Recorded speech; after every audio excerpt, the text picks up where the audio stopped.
All right, welcome back. Now, we want to take you live to Parliament, where members of Parliament are discussing the Constitutional Amendment Bill of 2020, popularly known as the Building Bridges Initiative. I believe right now on the floor of the House is Uganda MP David Ochieng, who is making his sentiments right there. Let's now have a live-in listen.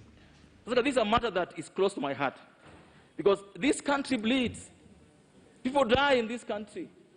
People can't get medical services in this country, Speaker, because of corruption. Nothing else. Children can't access school. People can't get medical services. People are going hungry because of sharks, corruption, and all this, Mr. Speaker. And the first time we are saying that these cases must be finished within a fixed period of time, Mr. Speaker. Mr. Speaker, I dare say that we may need, after this goes through, as an assembly, to ensure that we put more stricter measures, Mr. Speaker. I've always joked, Mr. Speaker, I respect the law, yes, but if I were to become president, Mr. Speaker, tomorrow, if I become president tomorrow, I can assure you, Mr. Speaker, a couple of men will have to die in this country. Because we can't have people stealing. They are disturbing the country. They have bought the courts. They have bought everywhere. Mr. Speaker, if I was a president and tomorrow someone stole the money, I'll send you to the airport and I'll kill you along the way. I won't allow you to leave. Because we have a country where we know who is stealing from us, we know who they are, and they come to TV to tell us how they are not thieves. Mr. Speaker, they will not live in my regime. I can assure you. If there's a High Court judge or a Supreme Court judge who is taking money from litigants, I will kill him. If it is a member of this assembly, committee chairperson who takes money from ministries that is oversighting, I will kill him. So that we have a proper country that is clean enough. We cannot be claiming we want to be clean and we are doing deals with ministries here and there. That's because we need to talk corruption and deal with it. We cannot talk about corruption and hope it's going to go away. And that's why, Mr. Speaker, this particular provision, in my opinion, Mr. Speaker, is so important. And I hope that the judiciary that we are now strengthening and giving so much money will take cue. We cannot have a judiciary that cases spend 10, 15 years in court. Someone has stolen money. You can clearly see this hotel was bought using corruption money. And the guy is still starting around town saying the way he wants to run for governor or president. This has to be dealt with, Mr. Speaker, and that's why I support this provision in this bill, Mr. Speaker. Mr. Speaker, part of why the two gentlemen came together was to ensure that we have something to deal with electoral theft being done away with, Mr. Speaker. Mr. Speaker, in this country as we speak today, there's something that is creeping into our politics, what I would call electoral authoritarianism, Mr. Speaker, where, yes, we do elections, but we know the results already.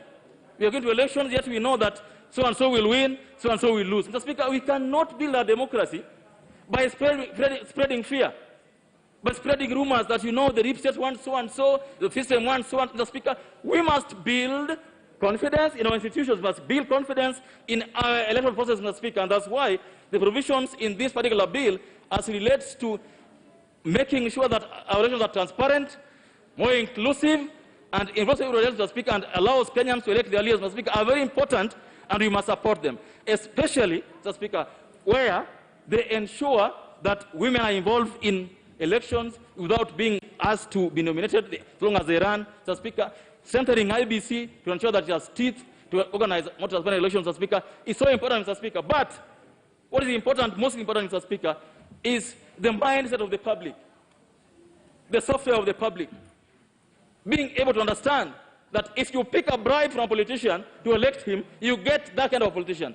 If you listen to policies of politicians and elect politicians based on their manifesto, that's why, Mr. Speaker, we spend money in building political parties.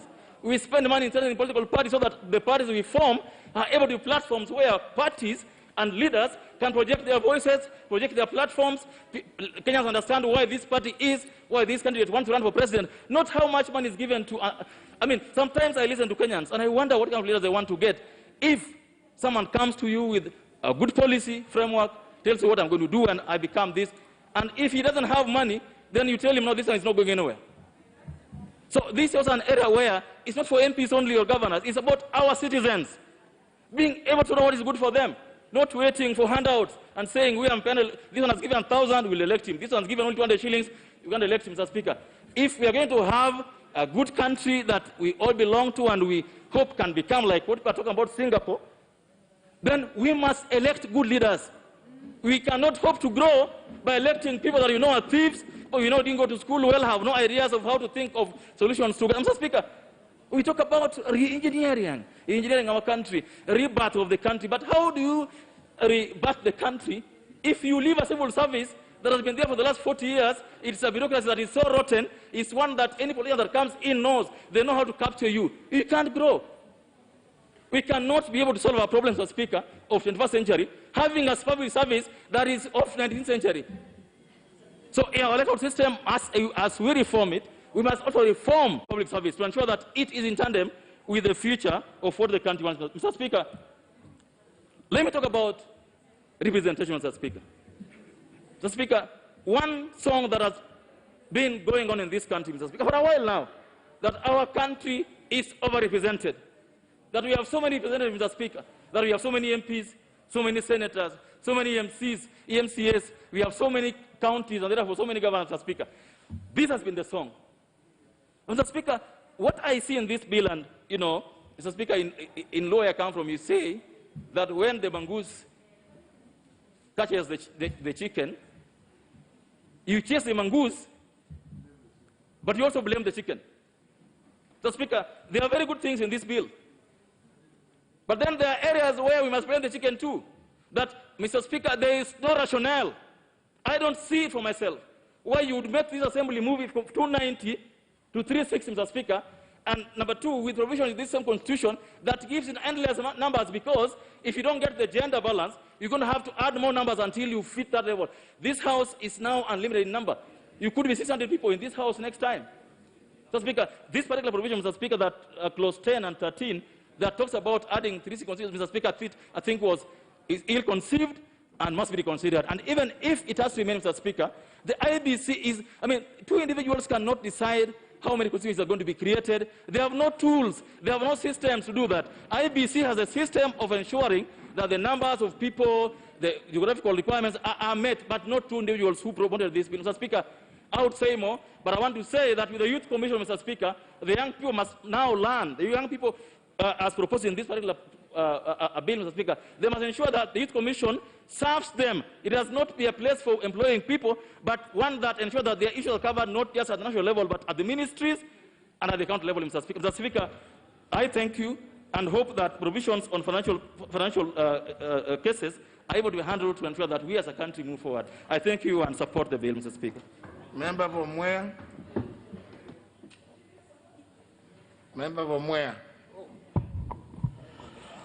Thank you, Honorable Speaker, for giving me this chance to contribute to this very, very important bill. Mr. Speaker, this is one of the happiest moments for me.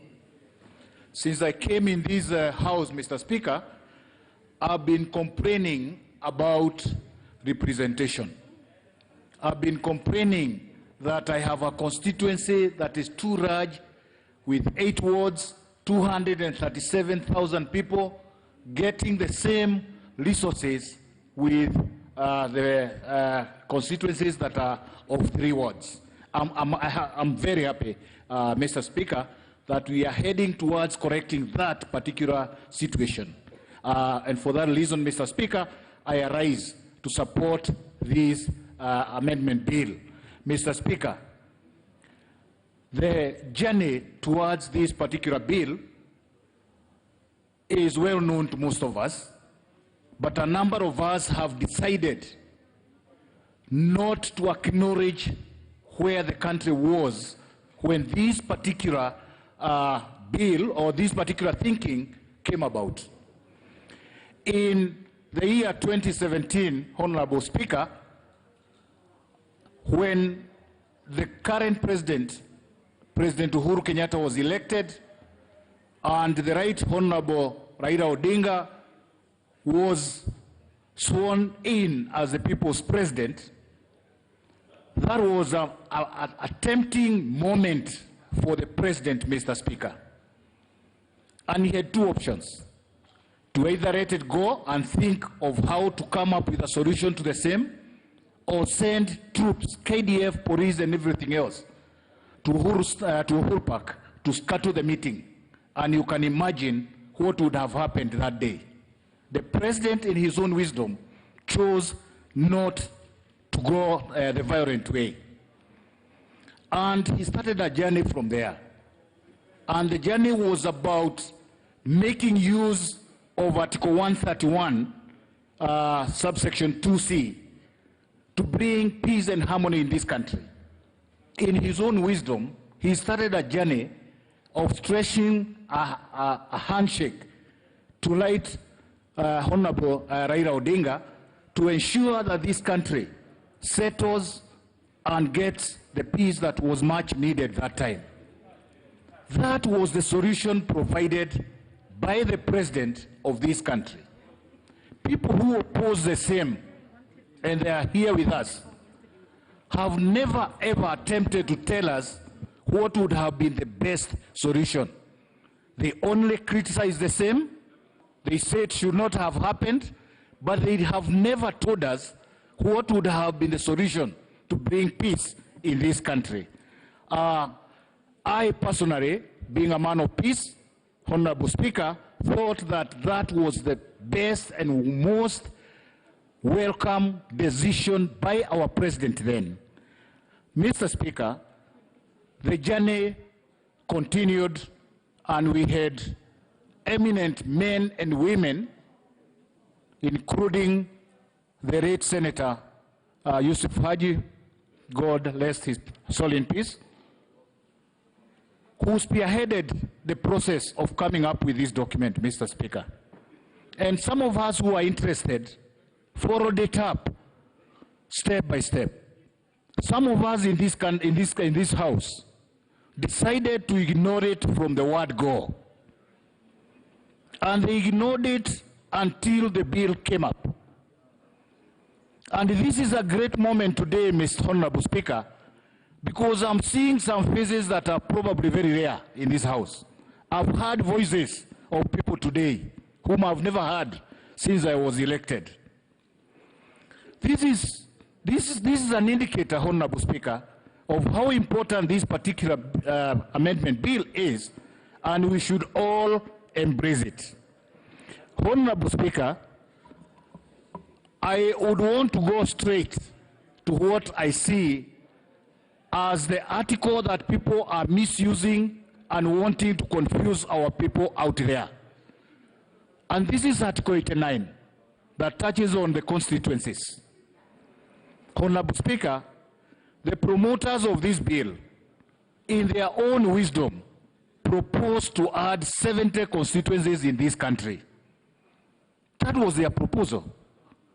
The same promoters, in their own wisdom, decided to come up with a scientific, not political and not hypothetical formula that anyone can apply to his own county and see whether he was marginalized, left out, or ignored.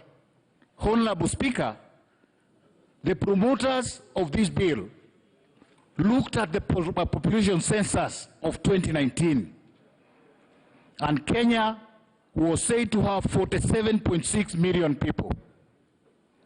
If you then take the constituencies that were added, that gives you 360 constituencies as proposed, and if you take 47.6 million divided by 360, you will find a figure of about 135. That becomes the model constituency population that the promoters came up with.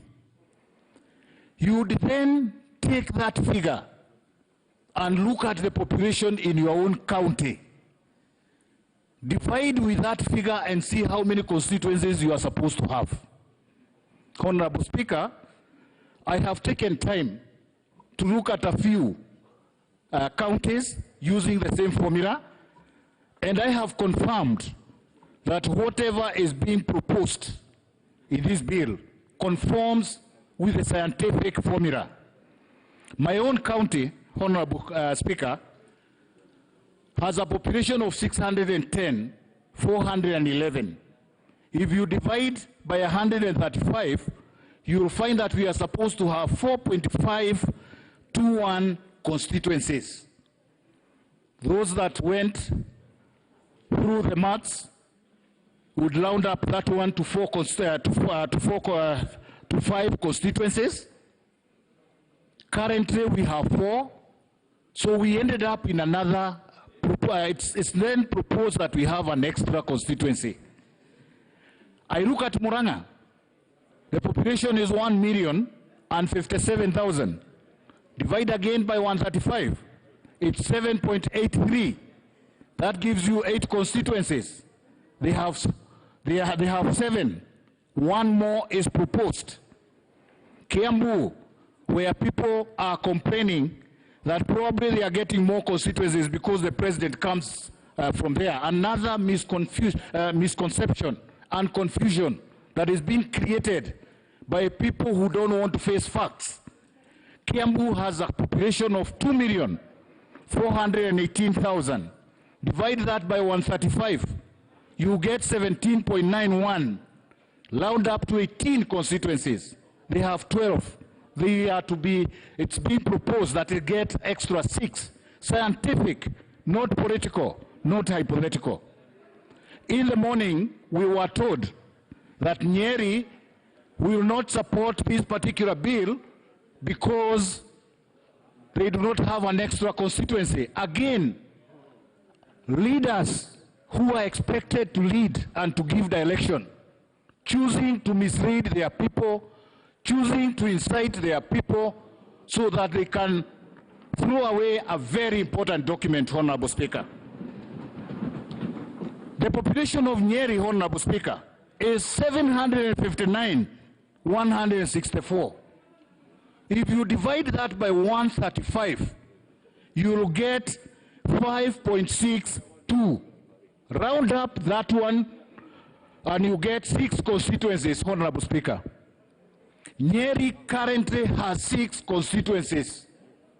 This bill then says that they cannot get any other because they, according to their population, they are supposed to have 6 constituencies, and that is what they have. Nyandarua constituency, Honorable Speaker, is another place where some readers in here are also confusing their people deliberately. In Nyandarua, we have a population of 638,289. Nyandarua divide by 135,000, and you get a figure of 4.7. That figure, round up, comes to 5 constituencies. They already have 5 constituencies. They cannot get another constituency. Leaders in this house wanting to mislead. And we are saying, just get your county subjected to that figure. If you are left out in these 70 constituencies, come up. I'm hearing people telling me, talk about yours. I'm a nationalist. I'm talking about Kenya. I'm not talking about Mwea. I'm not talking about Kirinyaga. I'm not talking about Muranga. I'm talking about Kenya and how this formula was subjected to arrive at the constituencies that we have arrived at. And we are saying, for those people who are in here shouting, talk about what we are going to come, even in your own constituencies, we shall tell people the truth.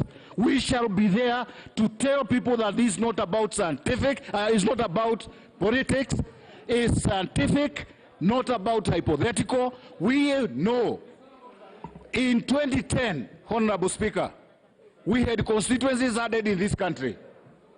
But when constituencies were added in this country, we ended up in some constituencies with 3 wards, others with 8 wards, and this is what we are trying to collect, so that progressively, one day, we can say, yes, we have model constituencies where we are all equal, we are all sharing resources in the right way. Honorable Speaker, we do this acknowledging that we also have the geography, the area, to also consider. And this is why some of us are great proponents of the equalization fund, so that where we have population used for constituencies, we can then use the equalization fund to ensure that those constituencies that are disadvantaged by area are also catered for in other areas. Honorable Speaker, I'm looking at a Kenya, a future Kenya, where our businessmen and women, our farmers will be taken care of. A day when our businessmen, when they sell things to the government, they will not have to wait until they are put into pending bills. They will be paid within 60 days. And that will be a great moment for this country. I'm looking at a country where the youth in this country are well taken care of. They are considered. I've heard people here talk about the suffering in the country, and I acknowledge and I know that we are doing this bill at a time when we have an economic downfall, we have Corona with us, but we must prepare this country for tomorrow, Honorable Speaker. People are talking about not having a shilling in the pocket, but the readers here for the last 3 years have been talking about the same. They have even forgotten that there is an improvement in coffee. They have forgotten that we are continuing to have reforms in other sectors of farming, in other sectors of business, so that Kenya tomorrow can be different. Leaders here wanting to live as if they are not seeing these things. Honorable Speaker, I'm looking at a case where the youth in Mwea will no longer having to wait to get information from people in Nairobi on contracts nationally, on contracts in the county. They will now be having the incubators where they can walk in, youth centers where they can walk in, get information, be able to fill in, and be able to participate in contracting like any other Kenyan in this country. That in itself is empowering the youth. Our people will have the much required shilling in the pocket that some people keep on talking here every time. And when they talk about it and walk out, Mr. Speaker. Some of them do not even wait to hear what others will say. They just talk about shilling in the pocket, they walk out, they go looking for the shilling themselves, and they are not here to listen to some of us what we are contributing. Honorable Speaker, it's a great moment for me, and I support this bill fure and hore. Thank you, Honorable Speaker.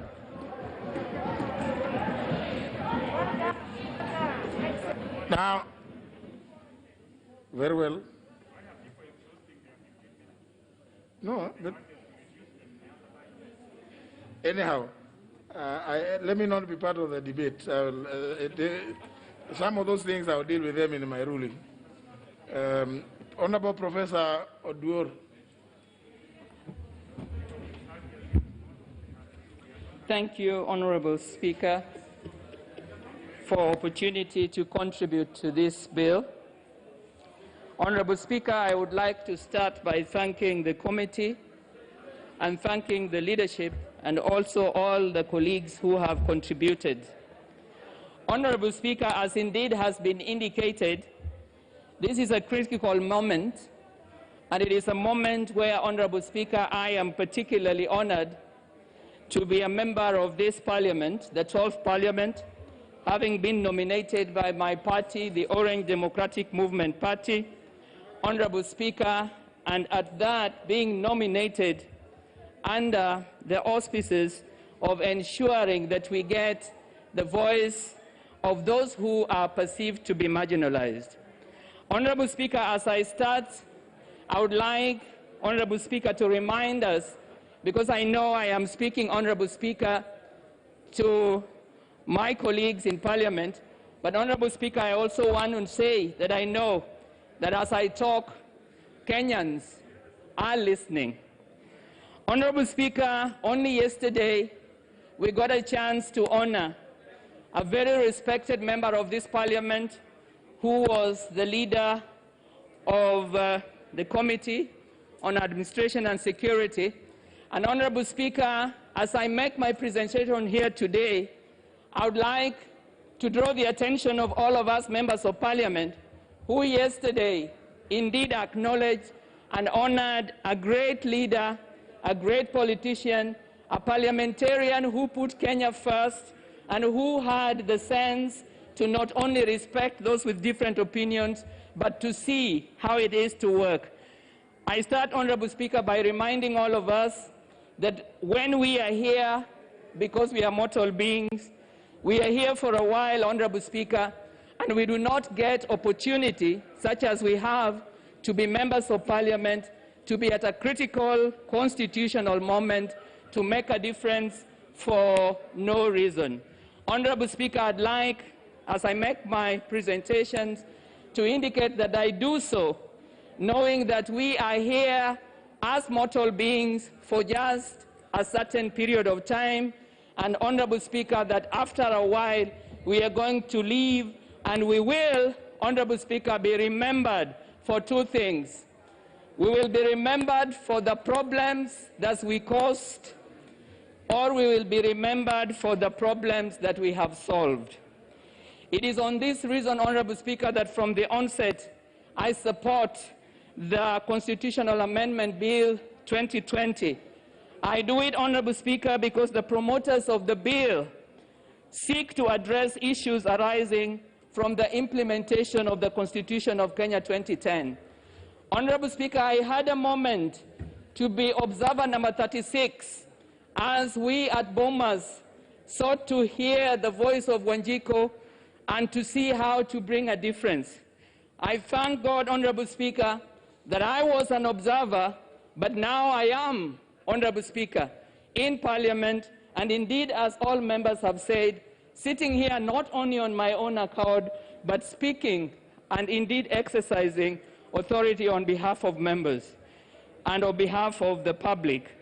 I therefore, Honorable Speaker, as I support this bill, do so because the promoters clearly want to resolve issues of divisive elections.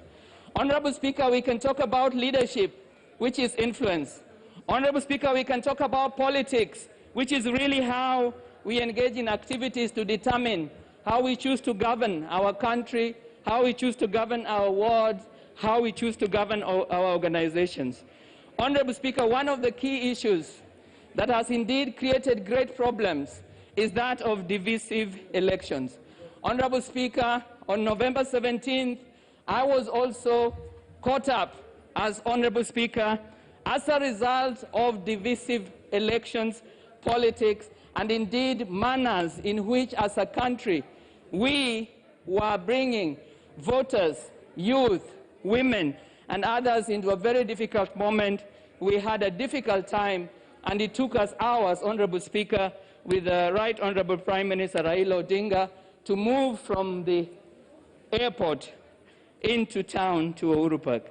And so, Honorable Speaker, as I support this bill, I am aware, Honorable Speaker, that as a leader, there are times when you look at the needs and you listen to what it is that those who seek transformation want to get done, you would have to determine what you do. Should it be that you do not find within your reach what you will see as excellent or as meeting all the needs?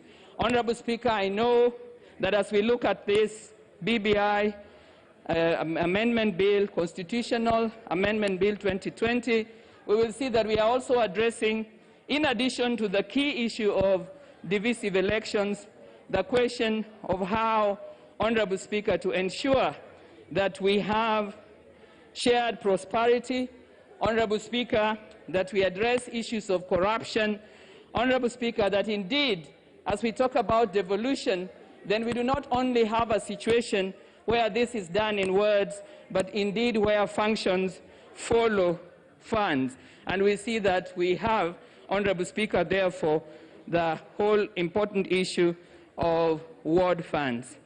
Honorable Speaker, one of the key issues that I'd like to speak to, because I can see, Honorable Speaker, as I thank the committee, that on page 66, there is a very clear indication of how it is, Honorable Speaker, that this Constitutional Amendment Bill is seeking, Honorable Speaker, as we had said, that they would want to cure issues arising from the implementation of the Constitution of Kenya 2010, we can see, Honorable Speaker, that this proposed amendment seeks to cure the unconstitutionality of Parliament emanating in particular from the manner in which in the National Assembly we have not been able to meet the required 2/3 gender rule that is in the Constitution.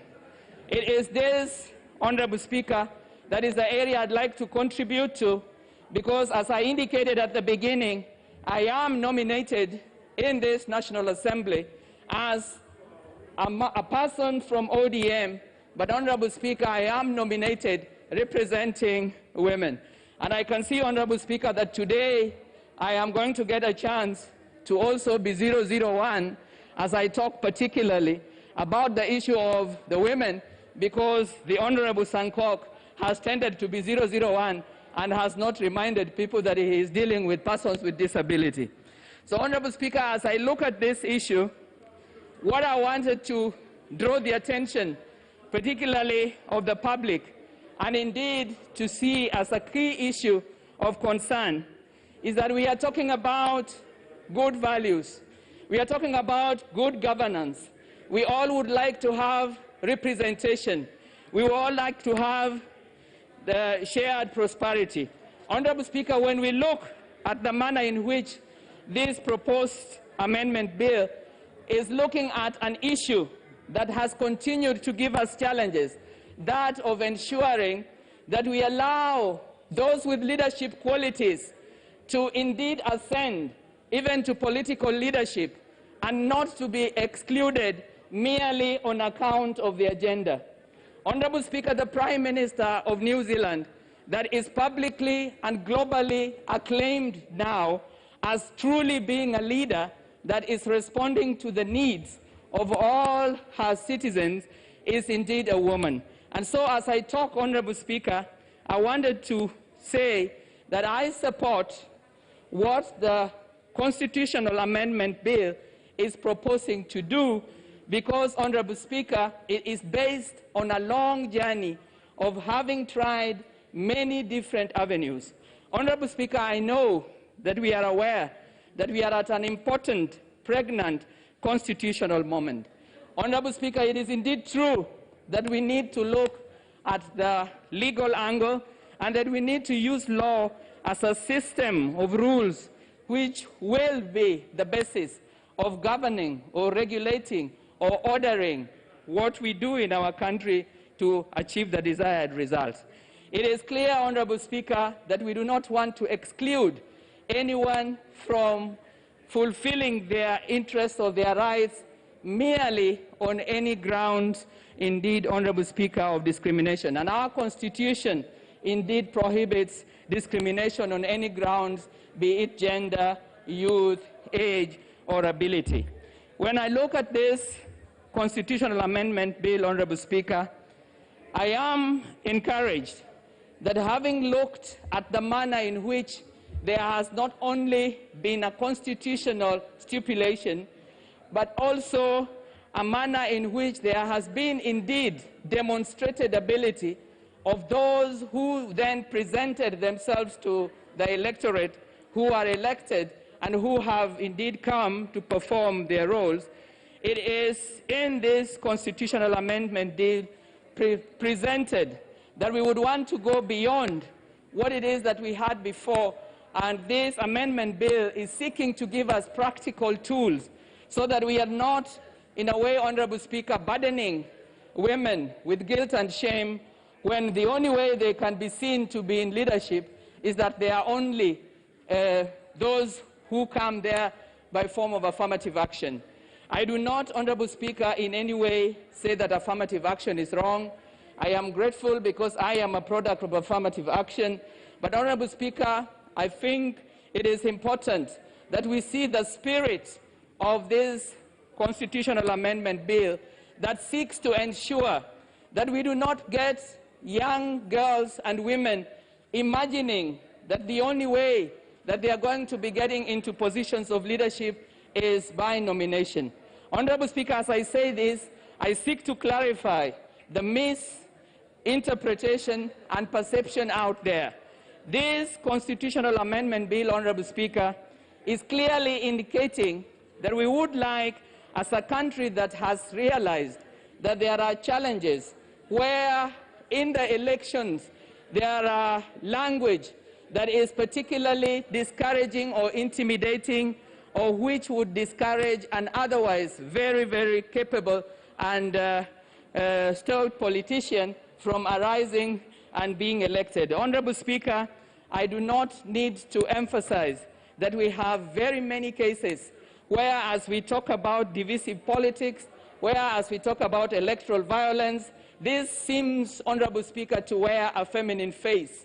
And there are very many, Honorable Speaker, women who do not then rise to take up positions because they are discouraged by the kind of politics and sometimes what it is that is the position that others present before them. When we look at this Constitutional Amendment Bill 2020, Honorable Speaker, we see that as we look at this, contrary to what it is that has been focused on, that we are going to get a bloated number, that we are going to actually just have women being brought as top-up. Honorable Speaker, I see this when I look at the amendment bill very clearly isolating political parties as a very important route, Honorable Speaker.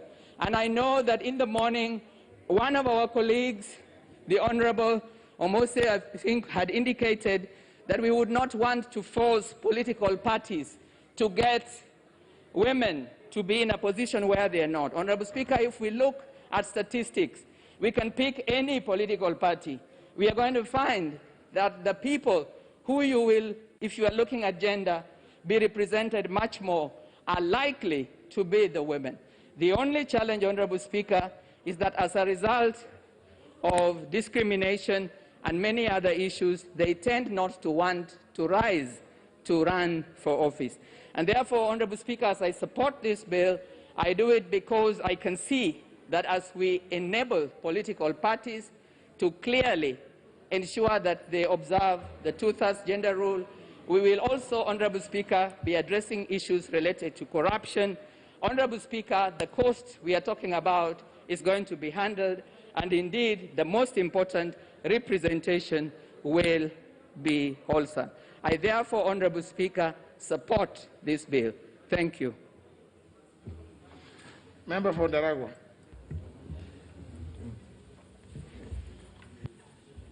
Thank you, Mr. Speaker, and I ask for permission to remove this mask for just a few minutes. Mr. Speaker, I want to start by saying a big thank you to the President and the former Vice President, former Prime Minister, for this action that they took almost 2 years ago. Mr. Speaker, when we started talking of a new constitution, and we were fairly young, some of us, what happened is that fear was sowed to us, because whenever the issue of devolution was sowed, we were told that Majibo is being introduced in the country, and those who want Majibo want the country cut in pieces. And it went on, and the issue of mistrust was also sowed, and we are here because of that aspect, that approach. How, if only we had seen the benefits that we are getting today from devolution, and we had agreed to take on devolution some more than 10 years, 20 years ago, where would this country be? Mr. Speaker, I say that because today we also have some of our colleagues who have taken on that old route of setting fear to Kenyans as to what is being contained in this BBI. And I want to encourage them to have the courage as good leaders who've been elected to represent their people, and sit with others, negotiate what you think is right for your area. And in negotiating, it doesn't mean that you are a weaker person. It actually demonstrates that you have matured in leadership. And that's what has been demonstrated to us by the President and the former Prime Minister. When we were doing the 2010 Constitution, I was part of a delegation that went to Murang'a. And that time, Mr. Speaker, we went to visit the late Honorable John Michuki. And what the late was against in that Constitution was Article 1.2, he kept asking, are you sure that you want to give sovereignty to the people, which they can exercise through elected people, elected leaders, or directly? Eventually, he was persuaded by the president, and he accepted to support the Constitution. And what we are now worried about, it is what he was saying, be careful about then, but it has come to help us, because we now have a bill before us, and the bill before us is a bill that has been produced by Kenyans who chose to exercise the sovereignty power that is given to them by the Constitution directly and not through an elected representative. It is a provision we put in the Constitution knowingly, and I must say that it was really pushed hard by those who were in the civil society then, and the product of that is what we have before us today. Mr. Speaker, I will want to just say a few things so that there are many of us who may have been who have made contributions that can find their way in our courts of law if we don't attempt to give an alternative view to some of those arguments. And one of them is that, yes, this is a popular initiative. The bill is one of popular initiative. It is brought to us via Article 257. Parliament is empowered or is given the role of enacting legislation to give effect to that Article 257, but that power does not allow Parliament to take over. It cannot give Parliament power that are not enshrined in that. We cannot give ourselves the power that is not enshrined in that Constitution. The other aspect that is also there is the issue of the role of Parliament in the bill that we have today. And I want to say, Mr. Speaker, that it is true and it has happened. Typo errors, I believe they can be dealt with for as long as we are not changing the form of the bill or the content in any way. And we can be able to deal with typo errors. But again, as you pointed it out to us in the morning, we have even the current Constitution with typo errors. We are dealing with it. It doesn't go to killing the Constitution, and especially those errors that don't go to that. They can actually be left if we think we are going to argue for no good reason. We have the issue of there is the argument that some of the amendments are unconstitutional.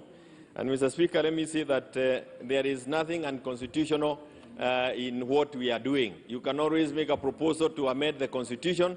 That proposal can never be unconstitutional for as long as it has been made by those people who have the sovereign power, and that is the Wajikos of this country. So whatever it is that is before us cannot be unconstitutional, because the sovereign power is with the Wajiko, not with the judiciary, not with the Parliament, nor is it with the executive.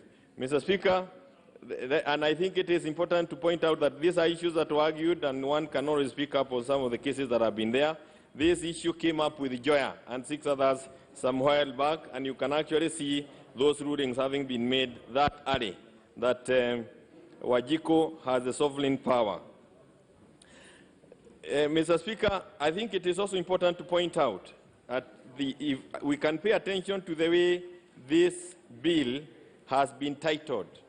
It is titled as a bill for an act to amend the Constitution by popular initiative, not as an act of Parliament, because this is not an act of Parliament. This is an act, a bill for an act to amend the Constitution in line with the popular initiative. I think it is also important to point that out. And it brings out the wishes of the people directly and not the wishes of those of us who are seated here today. And it is important, Mr. Speaker, also to say that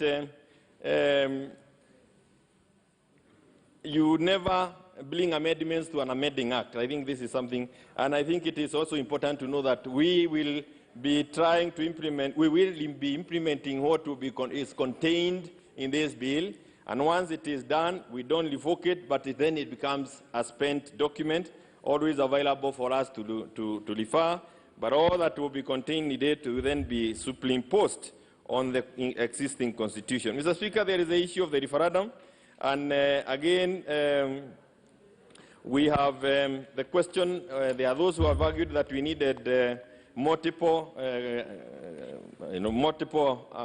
choices or something, but again, we had this 2010 constitution, and again we use one single constitution, one question, which was a yes or no on 256 articles. This is about 70 again, so we don't have to belabor that issue for too long. Mr. Speaker, there is the issue of the question of 70 constituencies, and I must agree entirely with the presentation that was made by Mheshimiwa Kafinga. He made it easy for Kenyans to understand, and it is not, they were not created arbitrarily. There is a reason, there is a formula that was used, and the promoters again picked this because this is an issue that has been nagging for many of us. The issue was that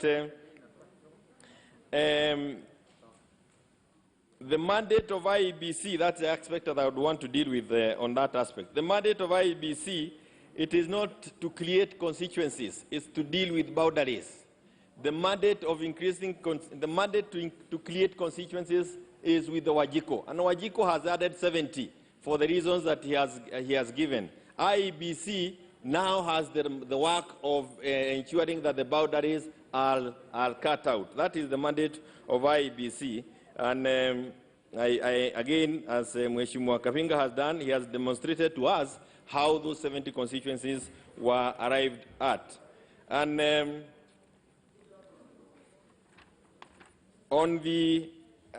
Mr. Speaker, you cannot say that IEBC, you cannot remove the power from Wajiko to do that. When we had the protected constituencies, and Daragwa is one of them, again, it was Wajiko who said, yes, we have now 290 constituencies. I think 27 of them were going to be extinct. Only that Wajiko decided that these 27 constituencies remain protected for X number of years, which was expiring around this year or next year. But again, given the formula that has been put across, we thank God and we are happy, and I can tell you that the people of Daragwa and the people of Nyandarua and elsewhere, we will be supporting this because we were going to be part of the people who are going to cease having a constituency, but with this amendment, we now have constituencies that are not now protected by any clause in the Constitution, but as a right, as other Kenyans continue enjoying the same. Mr.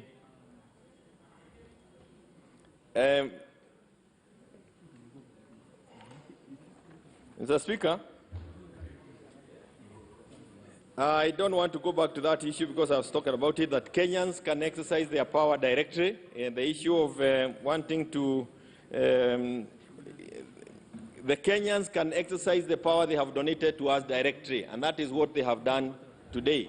And I think it is important for us to seize the opportunity when it comes our way next time, so that we are able to propose some of these changes ahead of time.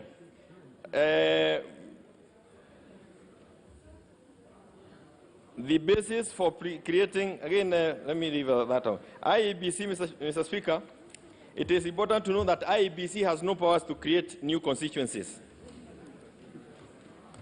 And this is something that is contained in the report that we have read, but it has powers to determine where, but they cannot create new constituencies as some people will have to do. It is only Kenyans who can add new constituencies. They can align boundaries, but not create new constituencies. But it's also important for members to know that it is very difficult for IEBC to align boundaries outside a county.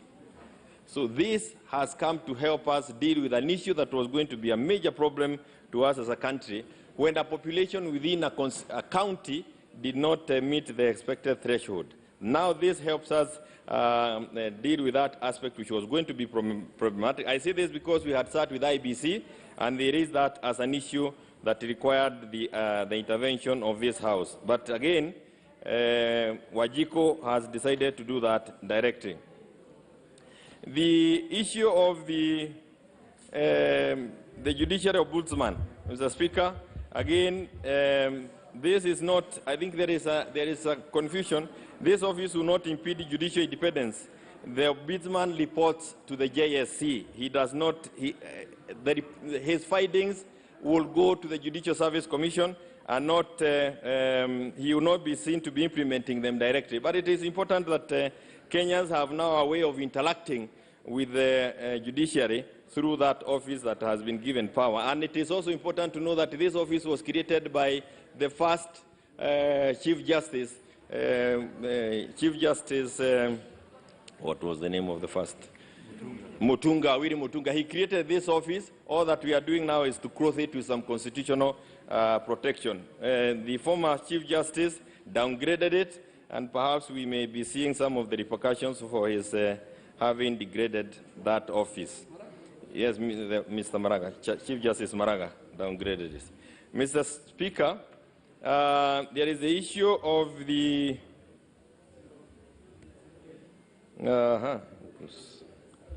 I'll leave that one of issue of the judges. I will not. Let me just skip that one. But it is important that we note that the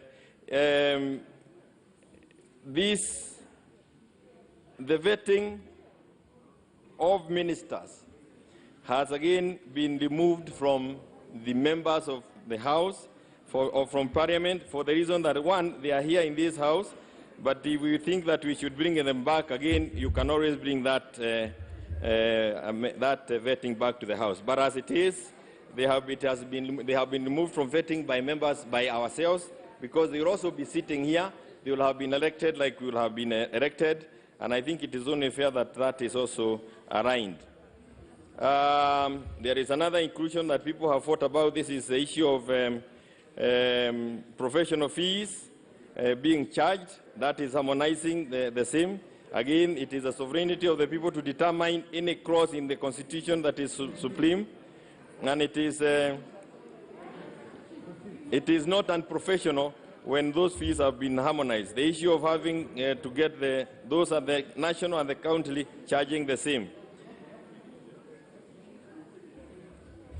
Mr. Speaker, let me jump to the issues that have been canvassed by some of our colleagues here.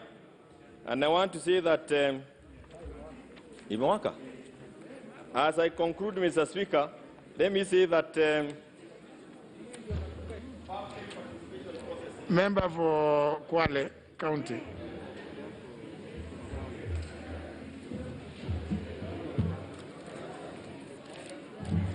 Haya, asante sana Bwana Spika kwa kunipatia nafasi hii na mimi kuchangia katika huu mswada muhimu sana katika historia ya nchi yetu. Ilikuwa nimepanga hapo awali kuchangia mswada huu kwa lugha ya Kiingereza kwa sababu nilikuwa mmoja ya wanachama katika kamati na tuliangazia masuala mengi ambayo yana utata ambayo yameweza kutajwa ndani ya bunge.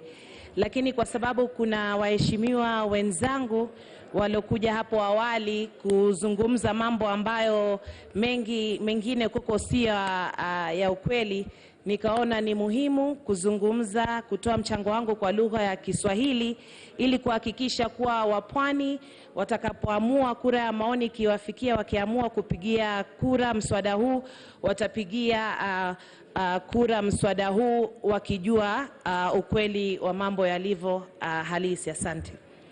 Kwa hivyo mwanzo nataka kusema kutoka mwanzo kuwa naunga mswada huu mkono, kisha naunga sana. Na mimi pia nataka kutoa shukran kwa Mheshimiwa Raila Amolo Odinga ambaye ni kinara wa chama changu na alikuwa waziri mkuu wa nchi hii, na pia kumshukuru Rais Uhuru Kenyatta kwa mwanzo kwa handshake ama kwa kupeana mkono, na pia kuja na hii sheria ya BBI kwa sababu kwa kweli imeleta mambo mazuri sana ambayo yatatusaidia kupunguza kutengwa kwa sehemu nyingine za nchi hii.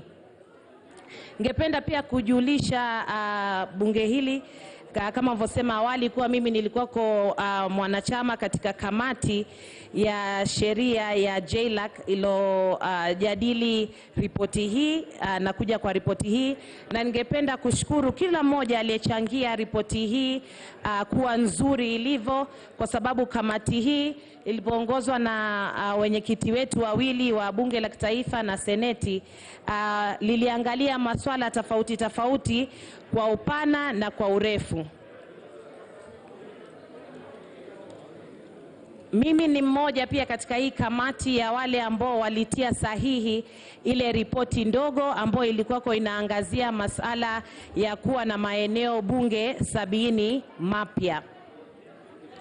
Nimesema toka hapo awali katika kamati yangu katika mazungumzo, na pia tulikubaliana katika kamati kuwa mswada wote ama kipengele chochote katika mswada ambacho kinapinga katiba kikisha pitishwa katika kura ya maoni, kipengele hicho kinakuwa kipengele halali cha katiba. Kwa hivyo sikukubaliana kamwe na wenzangu katika kamati waliosema kuwa ile sehemu ya pili ama schedule 2 kuwa ile si ya kikatiba.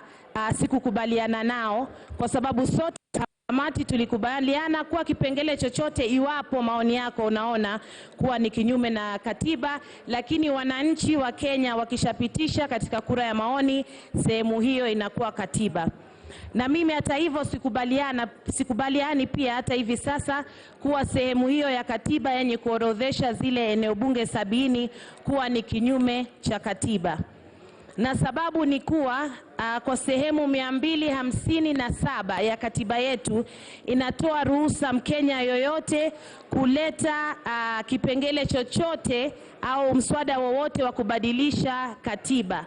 Hata hivyo Mkenya pia anaweza, kwa mfano kama ilivyoashiriwa jana na kiongozi wa walio wachache bungeni, mwananchi wa Kenya anaweza pia akaleta kipengele, kwa mfano akasema kuwa hataki kuwe na bunge humu nchini, pia anaweza akasema kuwa hataki kuwa na mahakama humu nchini, ama anataka mfumo tofauti sana, pengine tofauti sana na vile ambavyo tuko nao, na katiba inamruhusu kuleta kipengele hicho. Je, kipengele tu cha kuongeza eneo bunge? Na zaidi ya hapo, kando na haki, kwa sababu kuna baadhi ambao walikuwa wanataka waje bunge waseme kuwa tubadilishe hii sehemu ya mswada huo, na kamati yetu tumezungumza na naona Bwana Spika umekubaliana kuwa hatuwezi kubadilisha sehemu yoyote ya hii katiba, kwa sababu kuna njia mbili peke yake za kubadilisha katiba katika katiba yetu tulionayo sasa. Njia moja ni ya kibunge kupitia hapa bunge, kupitia wabunge wenyewe, na njia nyingine ni ya watu wa Kenya wengi ambayo inaweza kupitishwa na Mkenya yoyote yule. Kwa hivyo pia katika huu mswada kuna watu tunasahau zaidi ya 3 waliotia sahihi kuunga mswada huu, na wengi wao nina hakika waliunga mswada huu kwa sababu ya orodha ya eneo bunge hizi zaidi 70. Kwa hivyo itakuwa tunakiuka haki zao za kikatiba kuwaambia kuwa mswada huu hauwezi kuwa hapo ndani ya katiba. Najua watu wengine pengine wanaangalia mswada huu umeletwa na aliyekuwa waziri wetu Raila Amolo Odinga na mheshimiwa rais wetu Uhuru Kenyatta, lakini katiba kama nilivyosema hapo awali ina njia mbili peke yake ya kubadilisha katiba hiyo, na wao wana haki kabisa kama Mkenya mwingine, kwa sababu bado ni wa Kenya, wanakura, wanapiga kura, wana haki kubadilisha katiba iwapo wanaona. Ndio maana na mheshimiwa Millie Odhiambo nadhani jana alipokuwa anakuuliza maoni yako Bwana Spika, aliuliza je, katika haki za hizi nchi kuna Mkenya mwingine ambaye ana haki zaidi na mwenzake, na nina hakika kuwa utakuja utatuambia kuwa kila mtu ana haki sawa, hata kama ni mwananchi wa Kenya ama ni rais wa hii nchi. Katika kuongeza pia maoni mengine, sehemu au kipengele cha 50 cha mswada huu unasema kuwa kaunti zetu ziweze kuongezewa fedha kutoka asilimia 15 hivi sasa ambayo iko kwenye katiba mpaka asilimia 35. Kwa kweli hili ni jambo zuri sana. Hii asilimia 15 tu toka mwaka 2013 tulipoanza ugatuzi, wananchi sehemu nyingi ya nchi wameona faida na tofauti ya uongozi wa ugatuzi na uongozi tukiwa na serikali ya juu peke yake. Na kama mabadiliko yamekuja licha ya changamoto tofauti na asilimia 15, je, asilimia 35 itaweza kuleta mabadiliko gani katika hii nchi? Kuna wengine ambao wana propaganda wanataka kupinga mswada huu kwa sababu ya sababu zao moja au nyingine. Wanatatiza wananchi kuambia kama sasa serikali inashindwa kutuma asilimia 15 kwa county, je, itaweza kutuma asilimia 35? Lakini hii hisabu ni ya rahisi kabisa. Ni hisabu hata inaweza kufundishwa katika shule ya chekechea. Ni kama vile mfano wa kibenki ama kibakuli chako kina senti. Nchi au kikapu cha nchi cha pesa. Zile pesa zitakazopata katika nchi hii kwa mwaka huu, asilimia 15 hivi sasa inaenda kwa serikali za county. Kwa hivyo serikali ikipata bilioni 1, ikipata trilioni, ikipata hata shilingi 100, lazima asilimia 15 iende kwa serikali za county. Kwa hivyo kusema asilimia 35 ni ule mkebe kila siku au ule mfuko wa kila mwaka ndio utagawanywa, asilimia 35 lazima ziende mashinani. Na hata hivi sasa kukiwa na serikali za county zinalalamika kwa kuwa pesa zao zinacheleweshwa, lakini bado mwisho wa siku zinafika kwa sababu ya kipengele hichi kwenye katiba. Na badili ya kuacha senti zikae Nairobi, siku nyingi tumekuwa tukilalamika kuwa pesa zinaenda sehemu nyingine ya nchi ama zinashughulikia watu wengine. Sasa pesa hizi zinaongezwa mashinani ili wananchi waweze kufaidika na serikali yao iliyo karibu. Mimi hushangaa kila masaa wananchi wa kawaida katika mitandao, katika sehemu zingine za mazungumzo, sio wengi nashukuru, lakini bado nashangaa hao wananchi wakiwa wanapinga katiba hii. Kwa sababu katiba hii kama nilivyosema italeta manufaa mashinani. Pia kitu chengine ambacho italeta ni maeneo bunge ambayo yataweza kuongezwa yameweza kuongezwa. Tuna maeneo bunge 70 mapya yameongezwa. Kwa sisi wa pwani mwanzo bila BBI, na hili ni jambo muhimu sana kwa wapwani kujua. Bila BBI kuna eneo bunge 10 ambazo zitakuwa hazipo tena mwaka baada ya mwaka 2022 tukienda kura, kwa sababu ya katiba hii ya sasa inavyosema. Wananchi katika eneo hizo bunge hawatoshelezi, kwa hivyo ni lazima IBC iweze kufuta maeneo bunge hayo 10. Na maeneo bunge hayo 10 sehemu ya pwani yako Lamu, yako Tana River, yataondolewa Taita Taveta, na hata Kwale County nakotoka Matuga alikoko itashikwa. Kwa hivyo BBI imesaidia maeneo bunge hayo 10 pwani yasifutike. Lengine ni kuwa BBI imeongezea pwani, na sio kwa upendeleo, ni haki yetu ya miaka mingi kulingana na idadi ya watu waliomo humo ndani, ndio tumeongezewa eneo bunge hizo 10. 4 zitaenda kaunti ya Kilifi, 3 zitaenda kaunti ya Mombasa, na 3 zingine zitaenda kaunti ya Kwale ninayotoka. Kwa hivyo nawasihi wa pwani kwa hilo waunge mkono BBI iwapo kura ya maoni itakuja mashinani. Na pia wabunge wenzangu, kwa mfano pia mheshimiwa mbunge wa eneo bunge la Malindi aliyokuja hapa kupinga mswada huu, kumwambia kubali tafadhali, badilisha maoni yako, rudi nyuma na uunge mkono huu mswada wa BBI, kwa sababu kaunti yako ya Kilifi itapata eneo bunge 4 mpya ambazo zitapatia wananchi uwakilishi mwingi nyingi zaidi, itapatia wananchi CDF ambayo itasaidia nyingi zaidi basari, itasaidia ujenzi wa barabara, na itasaidia pia CDF itasaidia masuala ya kujenga shule na kuhakikisha pia shule zetu zina vifaa vya sayansi ambapo hivi sasa shule zetu hazina.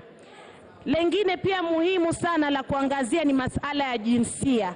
Kwa mara ya kwanza huenda Kenya tukawa viongozi ulimwengu nzima kwa kusawazisha masuala ya jinsia. BBI inaleta kwa mara ya mwisho baada ya kujaribu mara nyingi sana hapa bungeni, inaleta usawa wa ile sheria yetu ya 2/3 ya jinsia hapa bungeni letu, bunge la kitaifa. Hapo awali katiba yetu ya 2010 ilikuwa imetengeneza sheria kusaidia seneti na swala hilo, ikawa sheria hiyo iko kwenye katiba, na pia ilisaidia serikali za kaunti kuweza kutimiza hiyo sheria ya 3/3. Lakini wale walotunga katiba ya 2010 walisahau kutuwekea kipengele cha hapa bunge ambao kitasawazisha jinsia tatu. Kwa hivyo BBI inaleta hicho kipengele na hiyo shida itaisha na BBI. Na lengine kwa masuala ya jinsia, tutakuwa nusu kwa nusu, au Waingereza wanasema 50-50 katika seneti. Pale senate itakuwa wananchi wakichagua seneta wawili, mmoja wa kike na mmoja wa kiume. Hili ni jambo kubwa sana ambalo duniani ni vigumu sana, hata nchi zinazoongoza wameshindwa kufika idadi kama hii. Lengine ni katika ugavana, katika gavana mwenyewe na naibu wa gavana, italazimu kama gavana ni mwanamume achukue mdogo wake mwanamke, au kama gavana ni mwanamke achukue mdogo wake mwanamume, na hiyo pia italeta nusu kwa nusu uwakilishi wa kijinsia. Hayo ni mambo muhimu sana ya maendeleo. Wengi huuliza saa nyingine kwa nini ni muhimu kuwa na usawa wa jinsia. Nikiwa Kwale County napenda kueleza wananchi hivi. Ni mfano wa shughuli ya nyumbani kama harusi au mazishi. Je, katika familia unaweza kufanya harusi, shughuli ndogo tu, ikafaulu na wanawake peke yake, au unaweza kufanya harusi au mazishi na wanaume peke yake? Na jibu mara nyingi ni kuwa haiwezekani, ama ikifanyika shughuli haitafana.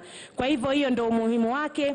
Na lengine ambao nataka kusema, wengine wamekuja hapa wakasema kuwa na wabunge zaidi itakuwa mzigo kwa taifa.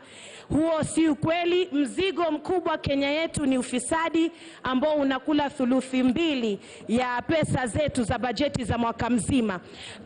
Bunge inatumia bajeti 1% peke yake, 1% peke yake au zaidi kidogo katika Kenya nzima kila mwaka, na hata zikiongezeka haitaongezeka sana. Na mwisho, kuna watu wanasumbua watu kuambia kuna kopi tofauti za BBI. Hamna. Kosa lilikuwa kwa moja ya nambari 1 peke yake ambayo hata haiko kwenye katiba.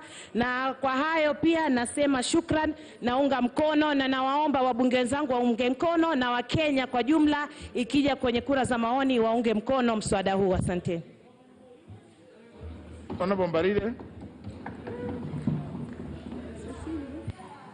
Thank you, Mr. Speaker. Mr. Speaker, I want to also participate in this moment.